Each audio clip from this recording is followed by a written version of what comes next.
Hello friends, स्वागत है साथियों आप सभी का समाधान स्टडी परिवार में।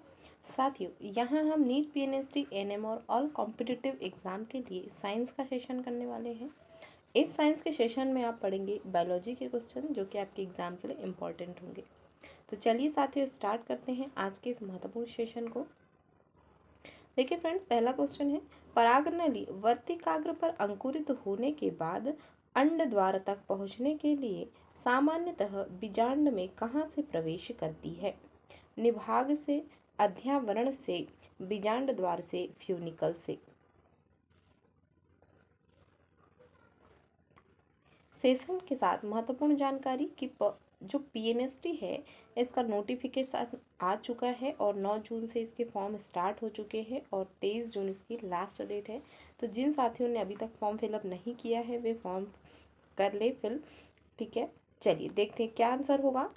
परागनली जब वर्तिकाग्र पर अंकुरित होने के बाद अंड द्वार तक पहुंचने के लिए बीजांड में प्रवेश कर रही है तो यह बीजांड द्वार से प्रवेश करेगी। ऑप्शन सी इस क्वेश्चन का राइट आंसर होगा फ्रेंड्स। अगला क्वेश्चन है, परागकण के अंकुरण के लिए वर्तिकाग्र पर मुख्य रूप से किस तत्व की उपस्थिति आवश्यक मानी जाती है? किसके लिए? परागकण के अंकुरण के लिए। परागकण के अंकुरण के लिए वर्तिकाग्र पर मुख्य रूप से किस तत्व की उपस्थिति मानी जा रही है? Iron, boron, zinc, magnesium.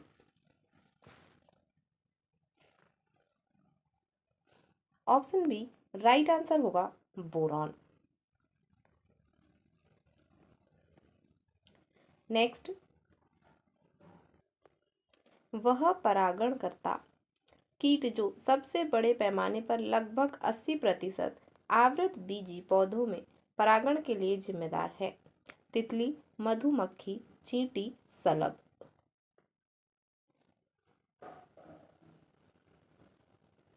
Right answer होगा हनी बी, मधुमक्खी, ऑप्शन बी। नेक्स्ट, साल्विया के पौधों में परागण के लिए कौन सी विशेष व्यवस्था पाई जाती है? जल की धारा, उत्तोलक यंत्र की क्रियाविधि, वायु का झोंका, गतिज ऊर्जा। लेवर मैकेनिज्म, ऑप्शन सी बी इसका राइट आंसर होगा उत्तोलक यंत्र क्रियाविधि। साल्विया के पौधे में परागण के लिए जो विशेष व्यवस्था है वह उत्तोलक यंत्र क्रियाविधि है जिसे लेवर मैकेनिज्म अंग्रेजी में कहा जाता है। तो ऑप्शन बी इस क्वेश्चन का राइट आंसर होगा। अगला क्वेश्चन, हेरकोगेमी का क्या अर्थ है? आनुवंशिक असंगति, परागकोश और वर्तिकाग्र के बीच एक भौतिक अवरोध होना जो स्वपरागण को रोकता है, फूलों का कभी न खिलना, परागकणों का मृत हो जाना।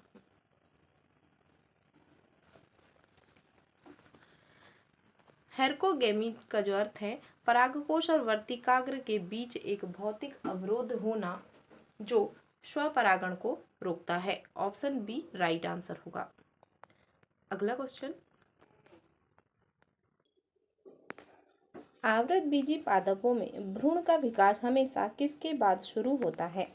भ्रूणपोष के विकास की शुरुआत के बाद, फल बनने के बाद, प्रतिव्यासांत कोशिकाओं के विभाजन के बाद, अध्यावरण के फटने के बाद।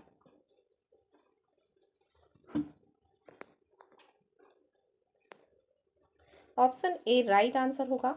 भ्रूणपोष के विकास की शुरुआत के बाद ही आवृत बीजी पादपों में भ्रूण का विकास होता है। तो ऑप्शन ए इसका राइट आंसर होगा। नेक्स्ट,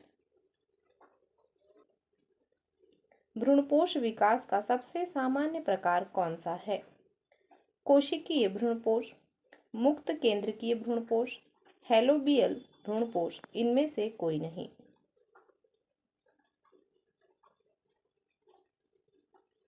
भ्रूणपोष विकास का सबसे सामान्य प्रकार जो है मुक्त केंद्रकीय भ्रूणपोष, ऑप्शन बी राइट आंसर होगा। अगला क्वेश्चन, एरंड और कपास के बीजों में मुख्य अंतर क्या है? एरंड का बीज अभ्रूणपोषी है, कपास का भ्रूणपोषी। एरंड का बीज भ्रूणपोषी है जबकि कपास का अभ्रूणपोषी है। दोनों भ्रूणपोषी है, दोनों भ्रूणपोष नहीं पाया जाता। अरंड, कैस्टर और कपास जो है इनके बीच में मुख्य अंतर बताना है तो अरंड का बीज भ्रूणपोषी होता है, एंडोस्पर्मिक होता है, जबकि कपास जो है अभ्रूणपोषी होता है। तो ऑप्शन बी इस क्वेश्चन का राइट आंसर होगा। अगला क्वेश्चन, एक द्विबीजपत्री भ्रूण डिकॉट एम्ब्रियो के विकास का सही क्रम क्या है? युग्मनज, प्राक भ्रूण, गोलाकार, हृदयाकार, परिपक्व भ्रूण। युग्मनज, हृदयाकार, गोलाकार, परिपक्व भ्रूण। युग्मनज, परिपक्व भ्रूण, गोलाकार भ्रूण, प्राक भ्रूण, युग्मनज, हृदयाकार भ्रूण। द्विबीजपत्री जो भ्रूण होता है डिकॉट एम्ब्रियो होता है, इसका विकास का सही क्रम यहाँ पूछा गया है तो ऑप्शन ए इसका राइट आंसर होगा। युग्मनज, प्राक भ्रूण, गोलाकार, हृदयाकार और परिपक्व भ्रूण, ऑप्शन ए। अगला question,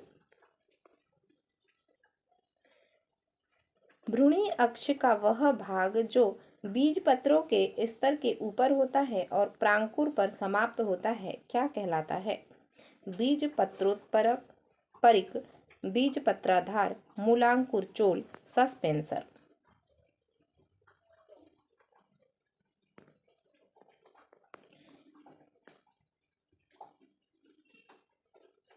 option A right answer होगा एपिकोटाइल, बीज पत्रोपरिक। नेक्स्ट, एक बीजपत्री भ्रूण में मूलांकुर और मूल गोप एक अविभेदित परत से ढके होते हैं जिसे क्या कहते हैं? प्रांकुर चोल, मूलांकुर चोल, स्कूटेलम, परिभ्रूणपोष।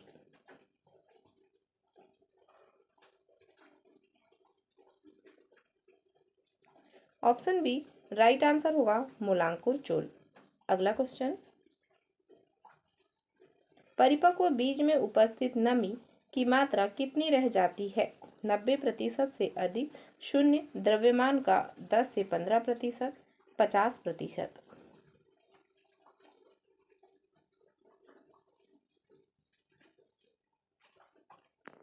ऑप्शन सी राइट आंसर होगा, द्रव्यमान का 10 से 15%।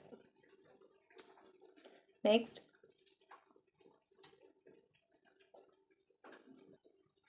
बीज की वह स्थिति जिसमें उसकी सामान्य उपापचयी गतिविधियां धीमी हो जाती है और वह अंकुरित नहीं होता क्या कहलाती है? प्रसुप्ति, जीर्णता, असंग जनन, विपुंसन। प्रसुप्ति ऑप्शन ए राइट आंसर होगा। अगला क्वेश्चन, फल की वह बाहरी दीवार या छिलका जो अंडाशय की दीवार से विकसित होता है क्या कहलाता है? बीजचोल, फल भित्ति, परिभ्रूणपोष, एंडोस्पर्म। फल की वह बाहरी दीवार या छिलका जो अंडाशय की दीवार से विकसित होता है फल भित्ति पेरिकार्प कहलाता है। ऑप्शन बी इसका राइट आंसर होगा। नेक्स्ट,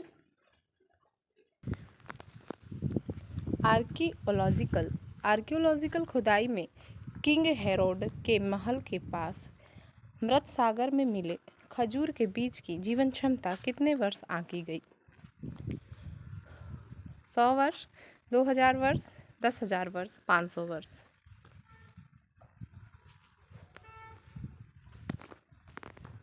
राइट आंसर होगा ऑप्शन बी 2000 वर्ष।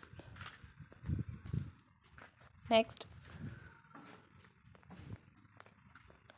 टुंड्रा क्षेत्र में मिले ल्यूपिन के बीज की दर्ज की गई लंबी जीवन क्षमता कितनी है?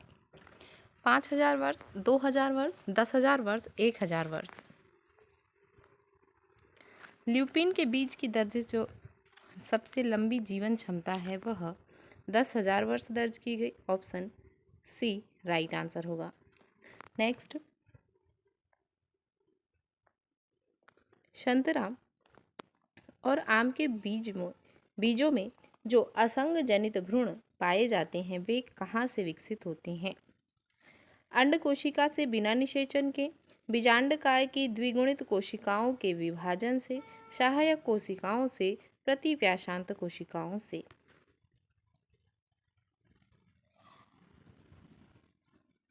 संतरा, सिट्रस और आम के बीजों में जो असंग जनित भ्रूण है पाए जाते हैं वे बीजांडकाय की द्विगुणित कोशिकाओं के विभाजन से विकसित होते हैं। ऑप्शन बी राइट आंसर होगा।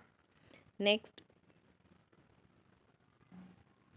असंग जनित बीजों का कृषि और बागवानी में क्या सबसे बड़ा लाभ है?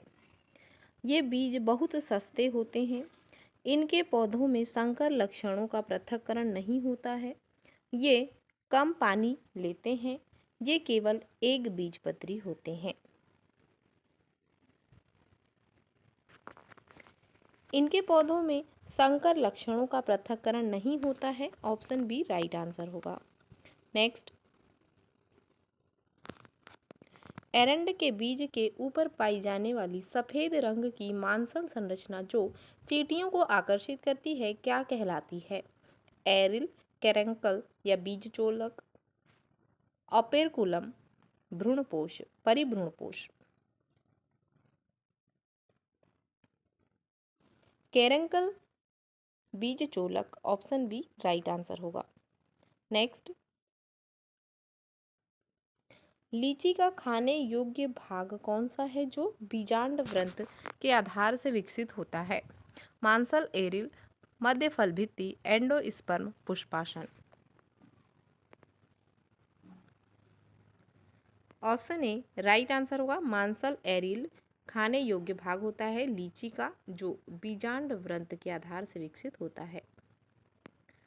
अगला क्वेश्चन, यदि प्राथमिक भ्रूणपोष केंद्रक में पहला विभाजन कोशिकीय प्रकार का हो तो बनने वाले एंडोस्पर्म को क्या कहते हैं? मुक्त केंद्रकीय भ्रूणपोष, कोशिकीय भ्रूणपोष, हेलोबियल भ्रूणपोष, इनमें से कोई नहीं।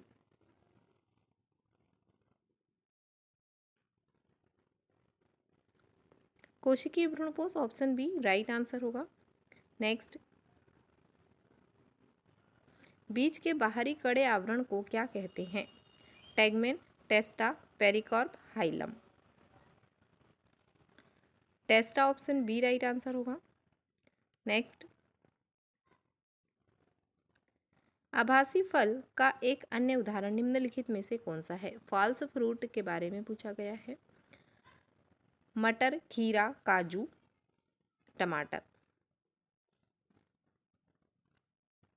काजू, ऑप्शन सी राइट आंसर होगा। अगला क्वेश्चन,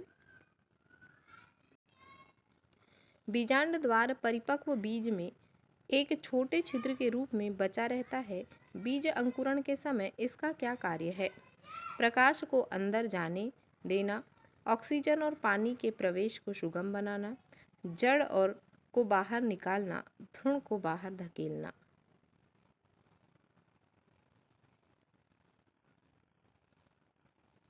ऑक्सीजन और पानी के प्रवेश को सुगम बनाना, ऑप्शन बी राइट आंसर होगा। नेक्स्ट, आवृतबीजी पादपों के जीवन चक्र में लैंगिक जनन का अंतिम परिणाम क्या होता है? पुष्प, बीज, परागनली, युग्मनज।